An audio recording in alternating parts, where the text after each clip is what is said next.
Brhlovce ležia v Ipeľskej pahorkatine v doline potoka Búr v nadmorskej výške približne 174 metrov.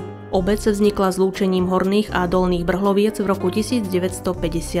Tým, že sa tu nachádza dobre spracovateľný usadený popol a prach, tufit a tuf, naskytla sa možnosť, ako ich využiť, a tak si do usadenín Brhlovčania vyrúbali jedinečné obytné aj hospodárske priestory.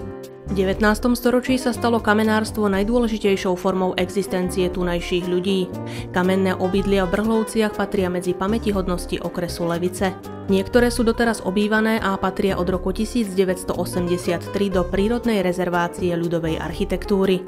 Kamenné obydlia s časťou Brhloviec sú stálou expozíciou Tekovského múzea, ktorá získala v roku 1992 medzinárodné ocenenie Európa Nostra 93, udeľované Európskym výborom pre vidiek a malé mestá. K najznámejším pamiatkam patrí neskorogotický kaštiel z roku 1756, rímskokatolícky kostol z roku 1772 a kaplnka z roku 1860.